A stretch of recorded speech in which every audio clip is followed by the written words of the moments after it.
Welcome, and thank you for joining us for this unique Russell Reynolds Associates Leaders Panel event. It is exciting that we have nearly 300 people joining us today from not only across Asia Pacific, but also globally. 17 countries actually, in total to be specific, all at a time when each and every one of us continue to live and work through these extraordinary times. My name is Peter O'Brien and I lead Russell Reynolds operations across Asia Pacific. It is my privilege to facilitate today's conversation with an outstanding group of CHROs to tackle the critical and very real topic, how HR leaders are leading their organisations in innovative ways to adapt to our dynamic new world post the COVID crisis. We're going to spend nearly all our time listening to the insights from our panel, but let me start with a couple of points of context. I'll then introduce our panellists and get the conversation moving. As we are all conscious, we are living in unprecedented times with immediate, ongoing, and long-term impacts. The complexity of the impact is extreme, as it is not only about containing and defeating the virus, but also dealing with significant economic implications and broader issues that we're experiencing across the globe, from the dramatic increase in mental health problems to broader safety issues, recognising the reactions in some parts of the world to the containment approaches being put in place. The nature of the crisis varies dramatically across industries and geographies. We see this more acutely across Asia Pacific, given the sheer scale and complexity of this region. We've been talking for some time about the rise of Asia on the world stage, given the impressive growth of markets such as China, India, Indonesia, Vietnam, a number of others. There are increasing views that this latest crisis may even accelerate that changing world order much faster than expected. That said, it is not without some serious challenges, which paints a fragile picture of the geopolitical stage we currently face, with the China-US relations at a heightened level of tension, the civil unrest in Hong Kong, through to the implications of the record drop in oil prices and the impact on that sector worldwide. There is so much uncertainty in the way that lays ahead, and which needs to be navigated by leaders as shifts to market demands and basic operating models are now happening on a day-to-day basis. As you are aware, China and Hong Kong have commenced workforce re-entry. Singapore and Japan are managing a second COVID wave. Australia and New Zealand recently commenced relaxation of restrictions and preparing for workforce re-entry, whilst India is in the first lockdown and other countries in the region are at various different stages along the spectrum. To the extent that our firm's experience is a proxy for what's happening in the marketplace, what is clear in our minds is that there are areas that are up across the globe: healthcare, global banking, consumer digital specifically, supply chain. Clearly, CEOs and their teams and boards are busy across these specific areas. However, it's the reverse in other areas, which are down and dramatically down. Oil and gas, consumer retail, commercial real estate, and of course, entertainment and hospitality. However, despite all these differences we are seeing and experiencing, one thing has held true across industries and geographies. That is, the role of HR has never been more critical. And HR leaders have stepped up in extraordinary ways to address extraordinary challenges. Today's discussion is designed to support HR leaders by providing a platform to learn how their peers are addressing the challenges that all organisations share, both today and tomorrow. With this in mind, let's turn to the substance of our conversation and a preview of how we'll spend our time. Given the nature of our work, we have the privilege of speaking with hundreds of HR leaders every week across the globe. And over the last few weeks, have convened several smaller cohorts of these executives to gain their insights and perspectives. A handful of important issues and hard questions have emerged from these conversations. And these are the issues that will shape our conversation today. As you will see specifically on the slide, we are covering 6 areas. Firstly, current challenges and lessons learned thus far. What are the central challenges confronting HR leaders today? And what are the most critical lessons that they've learned? Secondly, resetting the world of work. We are seeing profound and permanent changes to how work gets done, how our cultures evolve, and the nature of the employer-employee relationship. Given the diversity of countries within our global and regional portfolios, what are HR leaders experiencing and how are they leveraging learnings from others? Thirdly, quickly sensing change to continuously evolve. As ambiguity increases in the world and complex decisions need to be made at speed, how are leaders learning to sense and anticipate change? How are HR leaders supporting continuous change? Fourthly, reprioritising talent investments.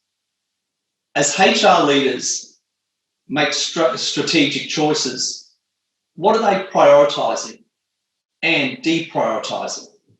What are they radically changing? Fifthly, reassessing leaders. What does this changing environment tell us about the types of leaders we need in the future? What implications does that hold for leadership development and succession planning? And finally, reevaluating the role of HR. What does this changing environment reveal about our teams? How do we expect our roles to change? So these are the central questions that our panel will address today. So let me turn to the panel. So this is the time for me to provide you insight into the people who are going to help us think through some of these issues. And on that note, I'm absolutely delighted and honoured to be joined by Krish Shankar, who's the Group Head of HR for Infosys. Krish is based in India.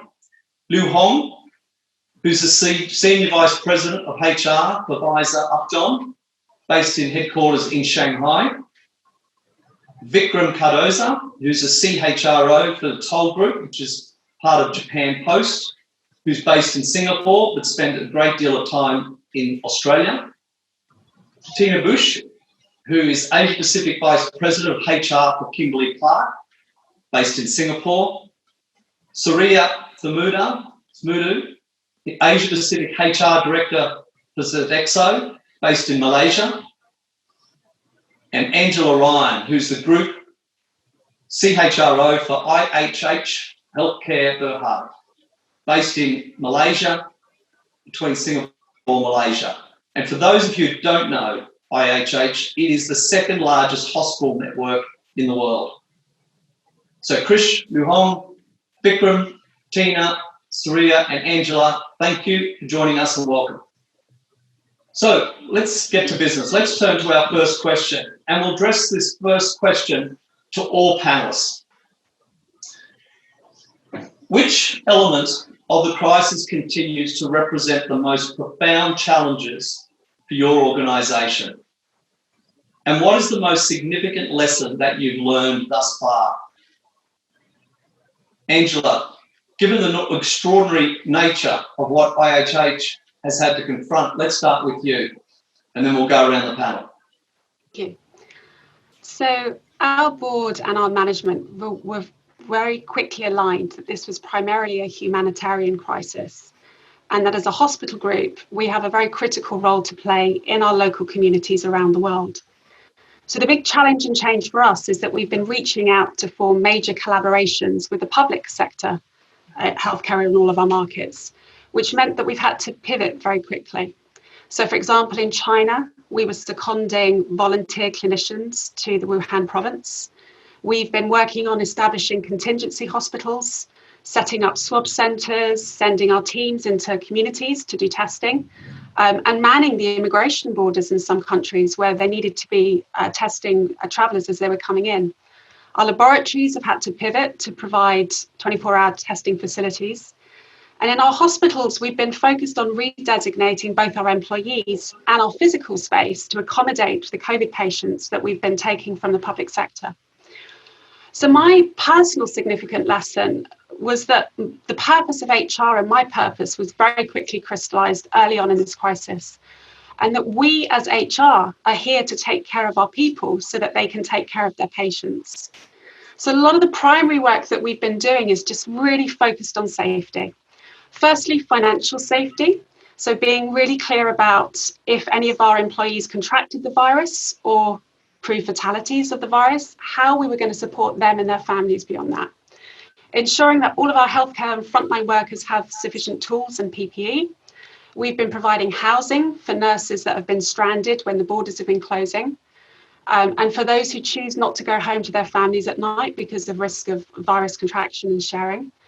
And really critically focusing on providing emotional and mental well-being.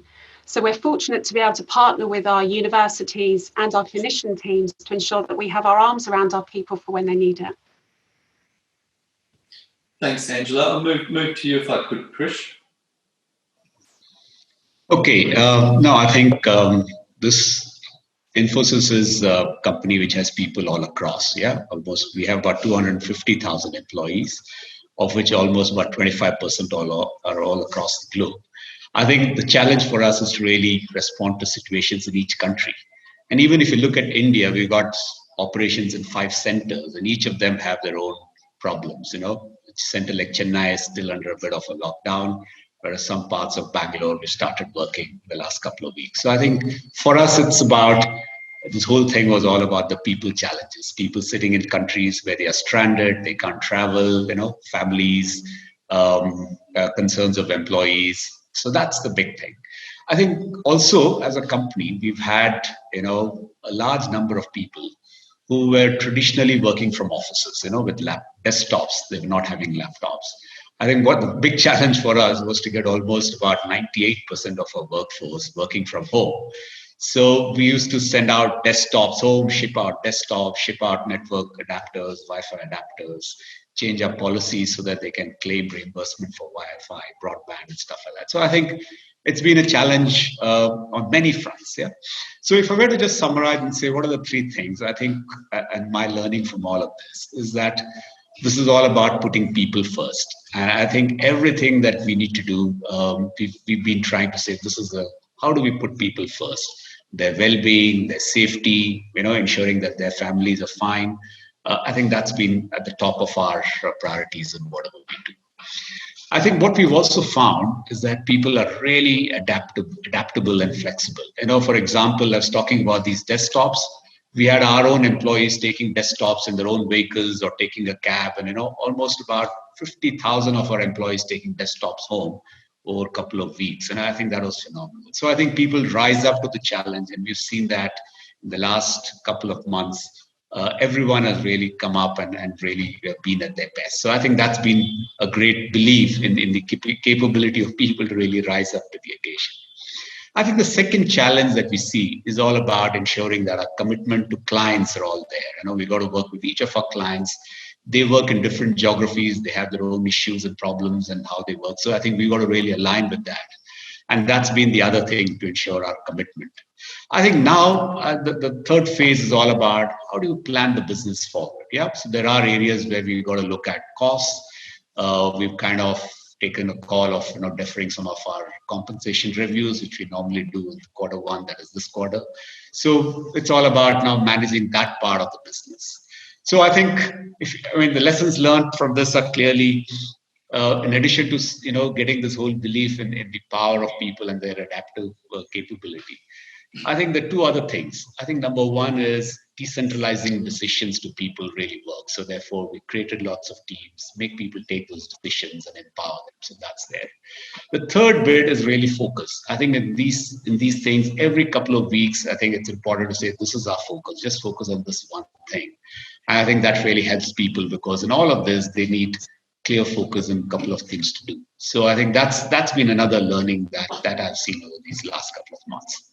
Yes, as we are now working back to work in our centers here in India, in some parts we've already started, but people are coming back slowly. So I think it's all about building the confidence, communicating, ensuring that there's enough support for them to see that this transition is managed smoothly. So that's been our challenge now. Thank you. Thanks. Soorya, can I turn to you and get your insights? Thanks, Peter. Now at Sodexo, what we do basically is that we develop, manage, and deliver a unique range of on-site services in the space of facility management and food services for corporate clients, healthcare industry. We even, we exist in schools and universities, energy and resources. So we have close to 500,000 employees globally, and keeping our people safe is the most profound challenge we face. Now, enhanced safety leadership, resilient leadership is important, as the risk of accidents or incidents is high, especially as what Krish has basically mentioned as well, is that countries that we are operating in, they are all in a different phase, right? So sometimes, like for example, Singapore, we thought it was going well. And then, the whole COVID situation has impacted again. So it's, people are going through 3 times lockdowns and so forth. So therefore, I think for us, the biggest challenge here is really on safety leadership. How do we respond to new and modified services and activities we are rendering when we are restarting operations? Now, safety also means keeping our people employed, right? But regrettably, we are not able to do so everywhere. We are trying our very best because it's not just about preventing our people from contracting COVID-19, but making sure that, they are employed. So as you know that about 80% of our workforce are actually frontline employees, and they are blue collar workers, and keeping them employed is tremendous challenge given the reduced activities. So they have to work to sustain their livelihoods. So, there's a lot of activities around the HR community where we are actually partnering with e-commerce, retail companies to see how we could actually do outplacement services. So that's something that we are constantly doing, and it's actually in terms of in the top of our agenda. And along with this also comes psychological pressure, right? Because people are working from homes, people are afraid that they're going to be contracted with COVID-19, or accidents can happen, and we think that a lot of people are feeling insecure because they are feeling insecure that they may lose jobs. So there's a lot of psychological pressure that's actually coming in, and the team or the HR community in Sodexo, we're actually working through this. We're not perfect, but we're trying to see what kind of support we can actually give to our employees. Now, for me, the most significant lesson I have learned thus far is that I believe crisis is the new normal.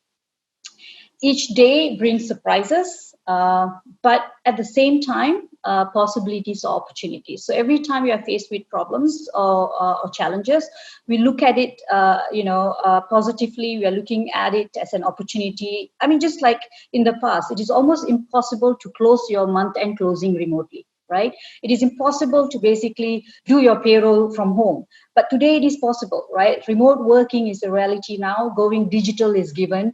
We are doing virtual onboarding. So all these things, becomes doable. So these are some of the things that's going to basically change the culture of the organization and the speed that we are responding to some of these challenges. Thanks, Soorya. Tina, can I pass the baton to you? Yes, thanks, Peter. You know, at Kimberly-Clark, I think what has been quite challenging, and a lot of organizations have experienced this is such a dynamic, ever-changing, and there are so many nuances that are part of this situation because of the local context. So how we respond to it has to be, at a minimum, equally dynamic with flexibility and speed. And to kind of illustrate this point, you know, when I think about at a macro level, we talk about the waves. You know, we've experienced wave 1, in some countries we're anticipating a wave 2. And those have finite beginnings and ends. But in our experience, as we've been managing through this, we have to bring it down to a much more micro level. So coming down to a particular county or territory or community or even an office building, and driving decisions that are that localized. So I think this has tested a lot of organizations, and what we found is that we can operate even faster than we've ever imagined. So now we're asking the question, how can we harness that agility and really use it to usher in the new normal? So I think something that we're seeing that's really driving agility is ensuring that we've got strong, credible teams that seek to understand those local contexts and local nuances, and then empowering them with trust. And that so far has been a big lesson learned for us. And we're just trying to see how can we grab more of that and apply that to the various contexts as we start to look at you know, what that new normal looks like. Thank you, Tina. Vikram, your perspective would be really interesting on toll. I think you're on mute, Vikram. Thanks, Peter. So look, in the logistics industry, not very different from the others who are actually going out. The priorities, you know, of yesterday have really turned on their side for all of us. Constantly changing. You know, it has reminded everyone that safety absolutely comes first. Now, financials, customers, etc., are important, but not as important as safety. In the industry where, you know, you have people on the road all the time, moving large packages, be it in warehouses, be it location to location, safety has been important, but not from an unseen and unpredictable threat. You've always kind of known what you're dealing with, and that's the difference now. And it's not restricted to people in the field; it's also anyone and everyone in the office.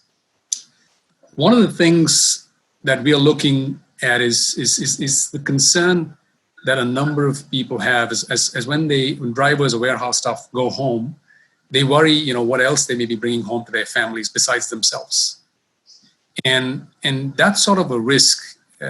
You know, gets people to pause as they want to step out, but they don't have a choice, they have to.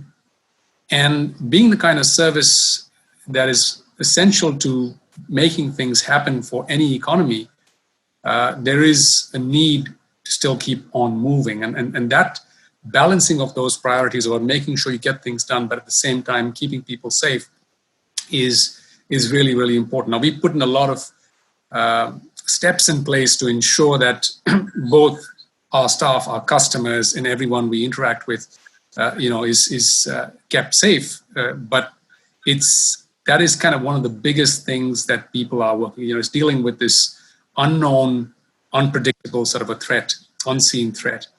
But then physical safety, you know, as others mentioned, is not the only piece. It's the heightened mental well-being concerns that people have. The worry, you know, what's happening, you know, is there a threat, where, from whom, from what?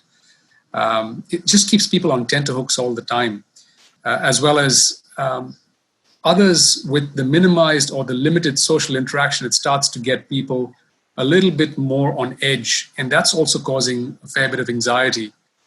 So the support there is critical, and it's constantly changing. It's not something that you know, is once we figured out the problem, then you resolve it and you fix it. But we just need to keep adapting and helping people manage this. So that's kind of the big challenge over there. If you look at you know, the lessons that we've learned, and I think Shankar mentioned it earlier, is the enhanced flexibility is critical for us to be able to play.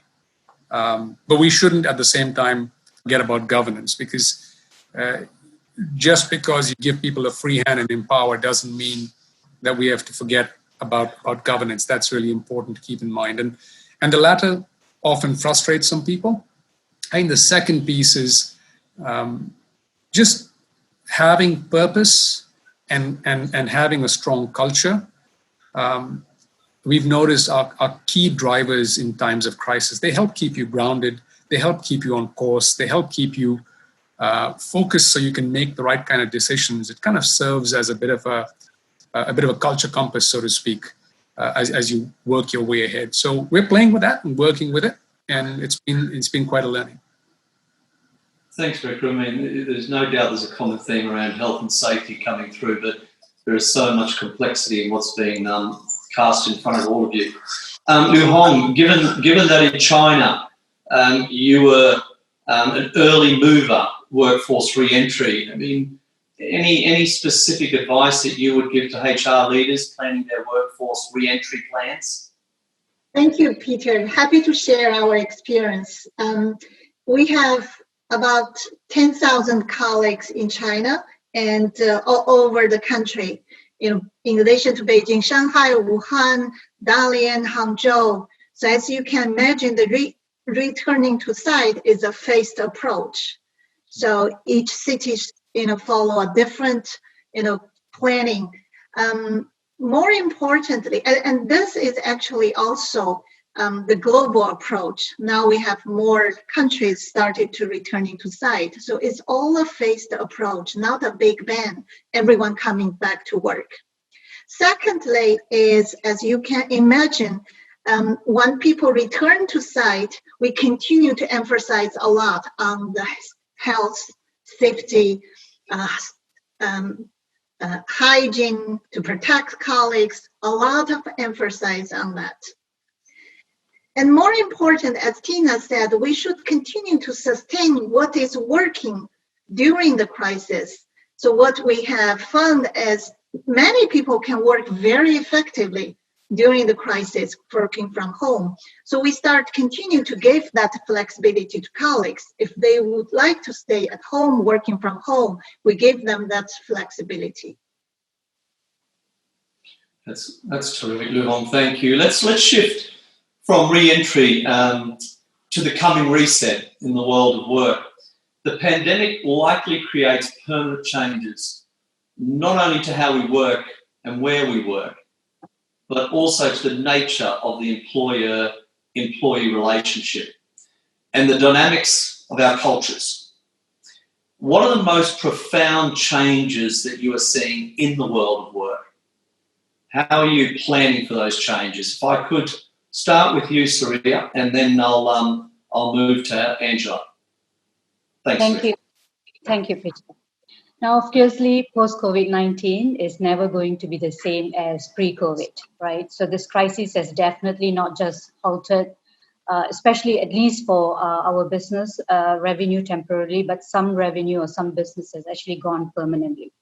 Now, at the same time, we see many possibilities and opportunities, right? So as we are in the facility and food services business, the way people will gather for work will have significant impact to our business. And hence we have to quickly adapt to the changes. And that is not just to our clients, but it's also similar to our own employees, right? Offices will become more like a meeting or a networking place. Now, the amount of time that one will actually work in proximity with others, things like what a work week would look like, I see that there's going to be a biggest culture shift moving forward, right? I feel that meetings will be replaced by emails, and emails will be replaced by, say, messaging. I do think that, people need to come and meet. So we will probably be going into, say, office work to, say, working from home, but, there will be probably somewhere in the middle, right? So the office is where it will become more like a meeting or a networking places, right? So your personal life and your working life will be integrated further. And that's basically what we are actually looking at right now. And obviously for that to happen, automation, digitization is really a way forward. And hence, we're looking into reskilling of our workforce, what kind of investments that we have to put in, what we have to deprioritize, and so forth. I hope I answered the question, Peter. Yeah. No, that's very, very helpful. Angela, your insights? So IHH's ambition is to be the world's most trusted healthcare services network for both our patients and our people. And so this crisis, we've absolutely had that construct of trust front and center of all our actions. As we look ahead, we're really focusing as a business on the twin needs of the sustainability of our business and how we continue to grow, but also of our people through the crisis and beyond. So the 3 C's around connections, collaboration, and the culture are really the pillars for how we're interacting. As an industry, telemedicine has been growing over the past few years, but has now accelerated with the crisis. So what we're seeing is a lot of patients are preferring to connect with their clinicians through telemedicine where they can. So it means they don't necessarily have to come into the hospital environment. And right now, quite understandably, most people are uncomfortable about coming into hospitals, particularly if they know that we're treating COVID patients there. So we're going to see more of our clinicians adapting to a virtual way of working, a virtual way of providing medical services, which is going to be a big change for a lot of them. And so we're working with them to understand how they need to adapt their practices. The majority of our 55,000 headcount are medical staff in hospitals, but we do also have corporate staff. Those people we've tipped into home working in a lot of our markets. And that's been a big culture shock, particularly in some of our Asian markets to facilitate that. And so where we're going to be seeing some changes going forward is, I think has been mentioned, understanding which of our roles need to come back and at what pace, and understanding what this means for the office environment going forward. Will we really need such large real estate, for example? Can this be a continued way of working rather than just through crisis management? Thanks, Angela. It's interesting when you listen to the diverse issues, depending on the various sectors that you represent, there is a common thread that is no surprise that comes through all your responses. I mean, moving on to the next question, as companies seek to adapt at speed, what is becoming apparent is the need to be able to quickly anticipate market changes. How are leaders learning to sense and anticipate change? Therefore, how are HR leaders supporting their organisations in this new environment? If I could start with you, Vikram, and then I'll move to Krish, but then I would like to come to you, Tina, to get your insight as well. So, Vikram. Sure, Peter. As I'm watching this, there's few things or different things that I've seen some leaders do. And in some cases, I've seen some of them creating new operating and information structures. I call them little networks of teams, smaller groups that could work together and see where they can get the best solutions. And they almost serve like little research and execution teams. And once they learn something, they tend to share it further. Now, this doesn't always happen. It happens in some cases. Everyone's running, full tilt and trying to execute. But sometimes they forget to share. But generally, I've seen some of the leaders start to do this in play in this manner. They've also started looking at crowdsourcing ideas, typically from within the organization, but also from the outside. Seniority is no longer commanding the room. It's capability is speaking up, especially when people are not sitting in the room together all the time. And it's a lot of email exchanges. It's a lot of dialogue that happens via Blue Jeans or Zoom, etc. So you're starting to see capability emerge rather than just seniority, despite cultures. Starting to look at adjacencies, where can people learn from upstream or downstream partners, and also by trying new things and being agile. People get that because they do understand that a one-size-fits-all sort of solution will not work. So they have to flex, they have to adapt. The other thing that people have realized is the increased connection, with the team. Visible presence in the office is really being replaced by actually having to reach out and connect with people. Sometimes you stay in the office and you don't necessarily interact, but you see each other and that presence is sufficient. But today, you actually have to reach out, and so you're seeing a lot more of that. But and then, of course, a lot more data-driven calculations and effort. So a lot of leaders are not doing this, but a lot of leaders are. So I just want to put that balance in context. The better ones are thinking a little differently. From an HR perspective, I've looked and we've seen we have to really help our organizations adapt to the new normal. The first thing is around bearing in mind the workplace challenges. There's a productivity loss. There's potentially a customer loss, in some cases a gain, increased unemployment or threat of unemployment, potential salary reductions. And we've got to help people along the change curve, serve as a sounding board, both for leaders and employees. But then, of course, like we all mentioned before, ensuring people are safe so they can concentrate on doing their jobs, both in an office or a site or remotely, and have the tools to operate. The other piece that as HR leaders, we probably need to be doing more of is anticipating, designing, and reskilling for the new realities. And some of my colleagues here just mentioned it, but it's a bit of org redesign. It's a bit of building in the right kind of capability, and certainly redefining ways of working and helping people also adapt to that lack of social interaction, because the well-being piece is driven by both the interaction or lack thereof, as well as the concern and the fears that people have. So there's a lot going on over here. The new office framework, how to help people, how will remote engagement work? How will the new framework of work in the new office, if you will, kind of work? How will development work? How will teams work? How will decision-making work without those quick catch-ups in the corridor? So helping us kind of think through all that, and also stepping up the establishment of contactless employee experiences are probably some of the things we are looking at, and we probably need to dig and delve a little bit deeper as we go ahead. Back to you, Peter. That was very, very helpful. Krish, can I turn to you?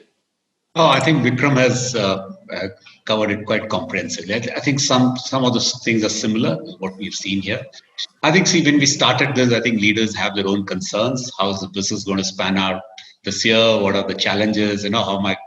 So those kind of concerns and fears, I think they've kind of overcome that. I think they also had to learn being compassionate leaders, as Vikram said, I think we've seen that. I think people have taken this. I think there has been this, extra search to connect with people, and talk to people. So I think we've seen them really picking that up quite strongly. I think what this has also done is it has given them some time to actually kind of connect with others. So I've seen people, for example, talking to customers and coming and sharing information and saying, this is what is happening in this industry. These are some challenges. This is what others are doing. So therefore, we're learning a lot of good ideas that others are doing in our weekly calls. So I think having those forums to share information has been great, where they can really come and talk about what's happening. So that's something that we've seen.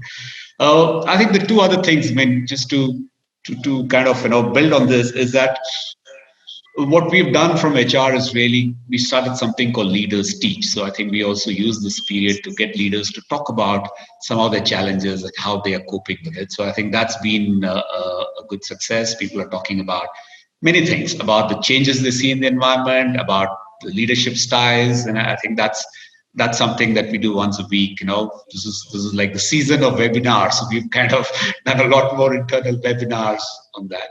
The other thing that's been nice that we've tried is something called Millennials Teach. So we've got some of our young leaders teaching us on technology. And in fact, I learned something on big data from some of the young guys who joined. So that's also been a good way to really connect people with the younger crowd in terms of what's happening there. So these are some of the things that we've started. I think it's, again, a great time to really reflect. And I think if we can provide that opportunity for people to reflect on what's happening, just step back, think of what's happening and how we can really learn from this, that really provides a great moment for leaders to really say, okay, what can I do? What am I learning from others? And how can I really learn and grow from this? So I think this has been a great time. We've seen leaders reflecting, becoming more compassionate, bringing outside in information, sharing, and learning. So I think it's a great moment for their own development, and I'm pretty pleased to see some of that. Thank you. No, thanks, Krish. And Tina, what I might do, just given the time that we're working towards, I might get you to actually kick off on the next question if you could. So the next question is, nearly all organisations are making decisions on talent investments as they shift their strategies and operating models in response to the market. In this environment, which talent investments are you prioritising, deprioritising, radically changing? And Tina, as I said, if you could kick off, and then I'll turn to Lu Hong. Sure. Yes. So, our vision at Kimberly Clark has really come to life over the last few months, and that vision is leading the world in essentials for a better life. Because the essentials, our people are telling us what they are right now, and that's pretty exciting. And I think just a quick note on the prior question, how leaders can sense and anticipate this change, is simply through listening, being close to the customers, the consumers. We are finding out what's really essential to our people and those who buy our products. At Kimberly Clark, we're finding that out very clearly through panic buying, for example, on what people deem as essential. So I think it's really key that we have continuous listening and really know the business and know the people. And so how that has played out for us in our talent priorities is even thinking of it as Maslow's hierarchy of needs. So when we first started in this crisis a few months ago, it was all about the basic needs. It was about health and safety. And of course, it continues to be about health and safety. But in terms of talent priorities, we were prioritizing compensation and benefits more than anything in the first phase of this. Incentives for our frontline workers that were still having to go into the manufacturing site so that they could provide the essentials to our consumers. Our sales folks who were still out in the field as much as they could be. And from a benefits perspective, ensuring that we had employee assistance programs in every country around the world. As the crisis has evolved, in parallel with health and safety, adding to that, taking care of people's psychological needs and belonging and connection. And I think this is where really the continuous listening comes in again. We, like so many organizations, have historically had the typical employee engagement surveys, whether that be every year. For us, it's every 2 years. And we've moved into a continuous listening mode where we are now doing a great deal of pulse surveys and online dialogues with our people to ensure that we're really keeping a pulse of what people need and that there's a sense of belonging and connection. And now our conversations are evolving to self-actualization. So how through this can we continue to help people achieve their full potential? And so we're really rethinking our learning strategies in that. We're actually taking a emerging leader talent program virtual next week. We've never done this before. We've got the typical talent programs where they occur over a period of 9 months to a year. You've got a cohort. They meet in different locations around a region, around the world, a few different times. And so that's going completely virtually now. Our GM development, we've been experimenting with that virtually as well. So that's how we're thinking about the talent priorities. So again, looking at it from a health and safety perspective, the psychological components, and now more of the self-actualization. Yeah. Terrific. Lu Hong, pass the baton to you if I could. Thank you, Peter. I really like what Tina said. She said very well. Let me try to share my perspective, in a different angle, from a different perspective. I think this crisis, COVID-19, really made all of us, every leader, almost at the same time, understand and realize we are really living in a vocal world. Probably this is the first time, everyone almost at the same time. So what does that mean? It means that no leader, nobody knows that what the strategy should be for tomorrow, because it's so uncertainty, it's so ambiguous, it's so complex, it's changing so fast, and things will continue to change, and everything will continue to change. So what does that mean to our future leader, to the talents we need?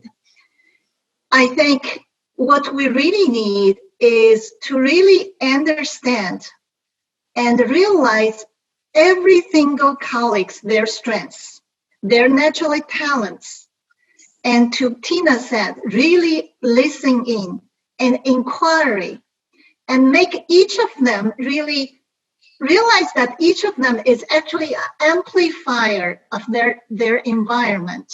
So if we can really listen in, listen well, and inquire, we can get a better understanding of the context where we are operating globally. And I think I call it the sense making.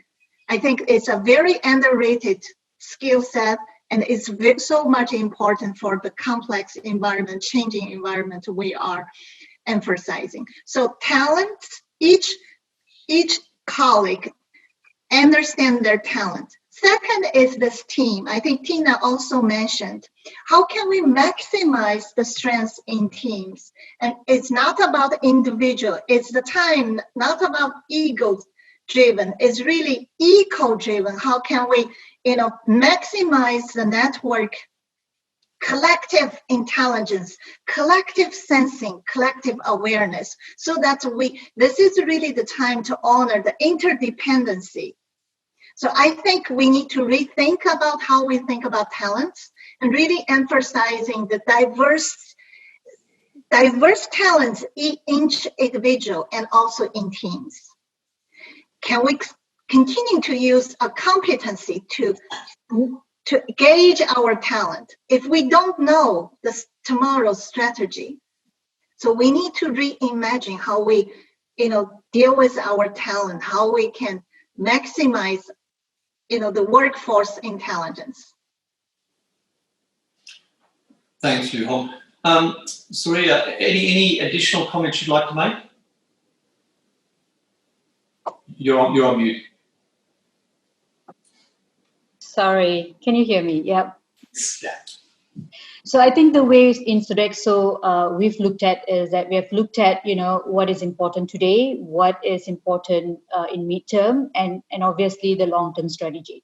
Now, what is today is, it's given, right? It is really about the health and safety of our people, not just our people, but the people that we are also serving, right? And also a broader community and families as well, right? So in the midterm, what we actually then looked at is that what does our client wants, what basically the consumer wants.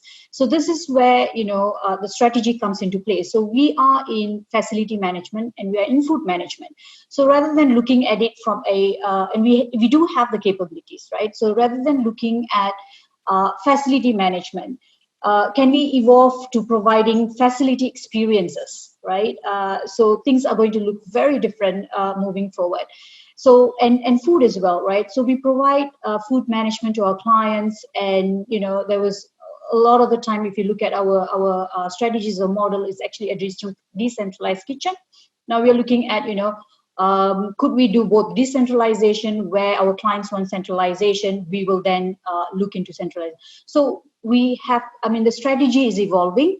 So therefore, I think it is important for the leadership to look at what we have, but most importantly, what we need, and then to look at, in terms of resources, whether we could actually mutualize the resources, or we have to reskill, and where would the investments comes in. Thanks, Soorya. Thank you. So I'll move on to the next question. I'm very, very conscious of time. We've got about 10 minutes, and I think it's really important that we try and get through both these questions. So I might ask the panelists if they could try and keep their answer within 2 minutes, which might allow us to make sure we get coverage of the rest of the questions on the list. So the next question is, all of us should be paying close attention to what this moment reveals about our leadership teams.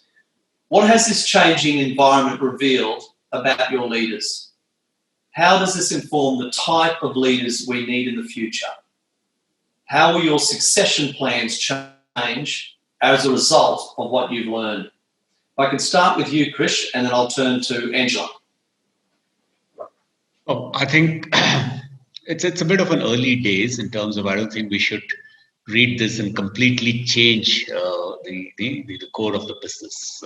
But I think what's coming out is that if this is going to be more of, more similar to what's going to happen, we need some new capabilities in our leaders. I think the first is, I think we need leaders to become much more compassionate, build trust. I think that's going to be critical. See, I think what's going to happen if you look at the way things are going, we had the old formal contract that moved to a psychological contract. I think we're going to see people moving to what I call an entrepreneurial contract, because you're going to go out, work at home and do something, but you've got to have that deep connection. So I think how do you build this trust and connection even when you're having an entrepreneurial contract is very, very important. So that's something leaders need to do. I think two other things. One is ability to kind of take decisions with very little information, because things will keep changing. And how do they base their information? How do they see patterns? So we need leaders to be very well connected, understanding what's happening and take decisions. I think that's going to be very critical. And the last, I think, is in this whole thing, it's having clarity, because I don't think people can focus on too many things. But if the need for absolute clarity, focus is paramount. So I think those are the three things which I think will distinguish the better leaders from the others as we go. Is this changing a succession plan? Not really. I mean, I think it's too early to kind of make a complete change, but I think these are things that we've got to work on to start building these new capabilities of leaders, and maybe the future leaders will have more of those. Thanks. Excellent. Angela. Many of IHH's leaders are clinicians and doctors and surgeons by training, and I have to say they are phenomenal in a crisis. But I've been reminded over the last few weeks of Andrew Bennett's quote that the longest journey you will ever take is the 18 inches from your head to your heart. And I think for many of our leaders, this has been very true. So holding that duality between hearts and minds, managing the business right now as we take this humanitarian approach in our communities, but also ensuring that our business is going to be sustainable for the future. And to that mind, because we are a for-profit company, how are we managing the humanitarian work that we're doing right now with a P&L mentality for the end of the year? And I think what this crisis is really showing us is who is capable of doing that, and how these individuals are preparing, how they respond, and more importantly, how they're learning. And I see an increasing need to be very, very comfortable with ambiguity, as I think has already been mentioned. I think the crisis is showing us that our leaders need to be able to lead point to point, because none of us can really forecast or predict what's going to happen. I work with a lot of specialists in the viral sense, and there are very many conflicting opinions about how many waves of COVID there are going to be and what this is going to mean. So this need to be able to manage and hold all of these dualities at the same time, I think, is going to be critical for leaders going forward. It's amazing to look through the lens that you must look through, given the nature of dealing with this virus. It's extraordinary. So finally, let's turn to our own teams and our own roles. What has this changing environment revealed about your HR teams? How do you expect to see the role of HR and the role of the CHRO to change as organisations seek to adapt at speed? Lu Hong, if I could start with you, and then I'll turn to Vikram, if I may. Lu Hong. Thank you, Peter.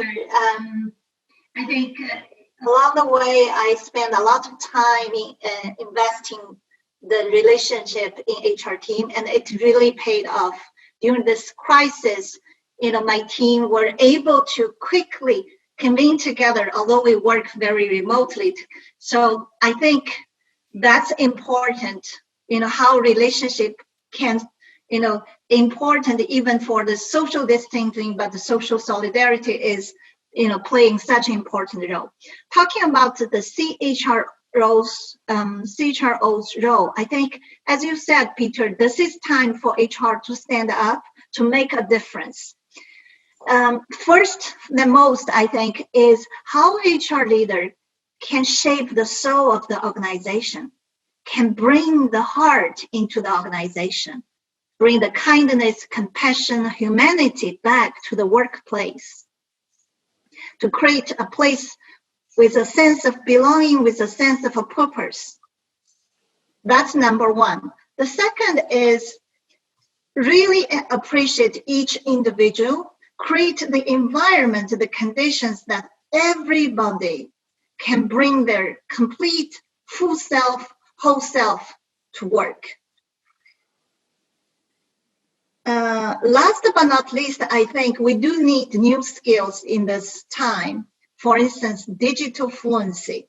So how HR can collaborate with BT to enhance digital fluency so that leaders can utilize technology to bring empathy, to bring that kindness whenever they connect with colleagues.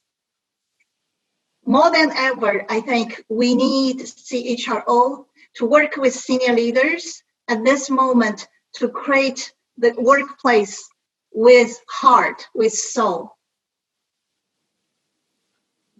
You're absolutely right, Luong. I agree with you completely. Vikram, if you could have the final word before we wrap up.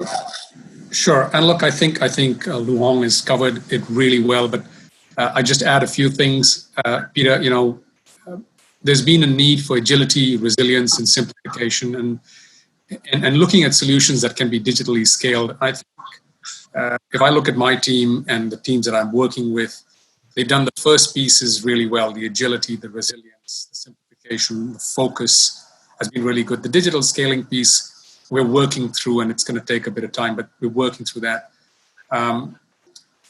Reimagination of organizations, including HR, is critical to recover revenue, rebuild operations, rethink the organization, and accelerate the adoption of digital solutions going ahead. And I think that's going to be a role we're going to have to play critically, both as an organization and as HR. And we've probably got to flip our operations and structures on their side and look to tackle problems and have more outcome-focused teams rather than just the traditional partners and support, but have a little bit of both, from time to time. The traditional structure from our roles perspective of strategy, governance, structure, talent, and technology will remain in some shape or form, but I think the prioritization will change. Technology will start to come to the forefront.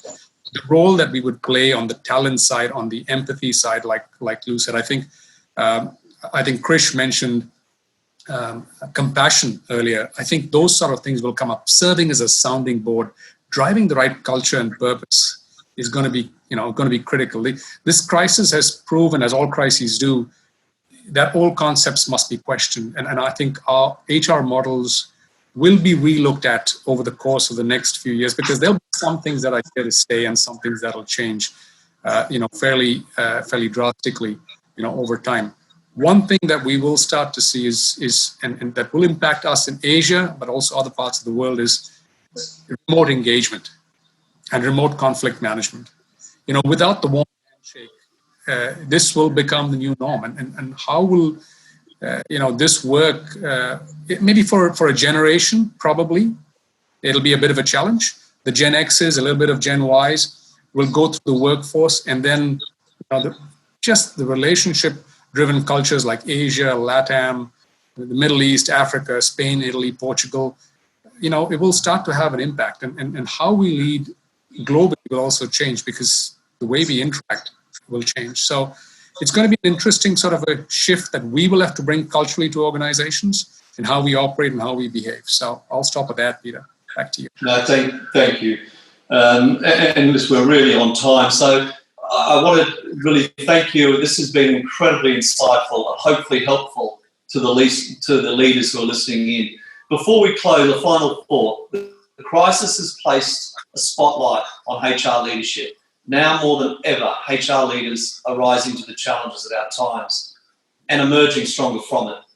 We are living in extraordinary times, which is impacting all of us as we look towards what is likely to be the new norm post-COVID. the one thing that appears to be certain is uncertainty itself, and the need for us to adjust so as to get used to it.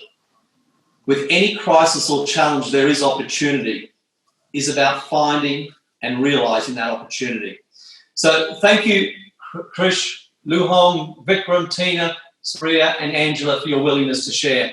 Your insights and perspectives today have been absolutely terrific, hugely valuable, and so much for us all to digest and think about.